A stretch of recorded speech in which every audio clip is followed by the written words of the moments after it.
Hello everyone, আসসালামু আলাইকুম। Welcome back to my channel Anamika's kitchen. অনেক দিন পর আপনাদের জন্য নতুন কিছু নিয়ে হাজির হলাম, সুজির হালুয়া। তো সামনে শবে বরাত আসছে, বা অনেকের হুটহাট করে ইচ্ছে করে একটু হালুয়া খেতে, আর ঘরে তেমন কিছু নেই, খুব সাধারণ উপকরণ আছে, তো সাধারণভাবে দেখিয়ে দিলাম। এখানে আমি নিয়ে নিয়েছি সুজি। তো সুজিটা প্রথমে একটা কড়াইতে নিয়ে নেব ভালো করে ভাজার জন্য। আমি প্যাকেট সুজিটা নিয়েছি, এখন এটাকে সুন্দর করে ভেজে নিব। তো আমি এখানে কিন্তু স্পিডটা বাড়িয়ে দিয়েছি, আর সুজিটা কিন্তু অনবরত নাড়তে হয় যাতে নিচে লেগে বা পুড়ে না যায়। কেউ কিন্তু চুলাতে রেখে চলে যাবেন না।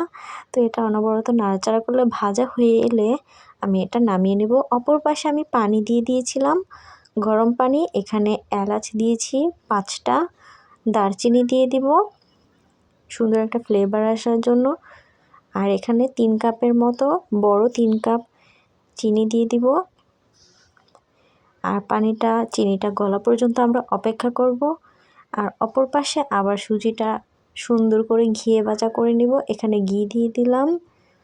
এখানে প্রায়, আমরা যেহেতু চামচ দিয়ে দিইনি, পরিমাণটা বলতে পারছি না, কিন্তু আপনারা একটু বেশি করে নেবেন, কারণ সুজির মধ্যে ঘিয়ের ফ্লেভারটাই বেশি ভালো লাগে।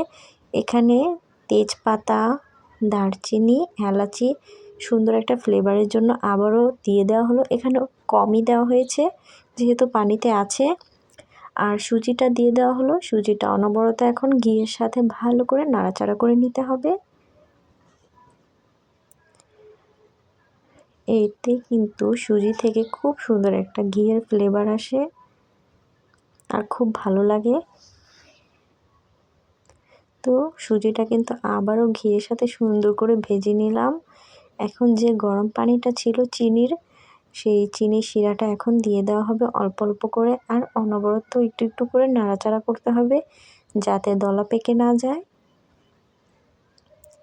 তো সম্পূর্ণ পানি দিয়ে দিলাম, যেহেতু সুজিটা সুন্দরভাবে প্রপারলি হতে পানি লাগবে। তো আপনারা প্রথম দিকেই একদম বেশি করে একটু পানিটা দিয়ে নেবেন, আর সুন্দর করে নাড়াচাড়া করে দিতে হবে।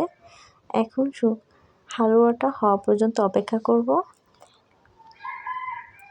তো দেখুন অলরেডি হালুয়াটা হয়ে গিয়েছে, সুজিটাও সুন্দর করে কুকড হয়ে গিয়েছে। আর এখানে কিশমিশ দেওয়া হলো, আপনারা চাইলে কিন্তু এখানে বাদামটাও দিয়ে দিতে পারেন।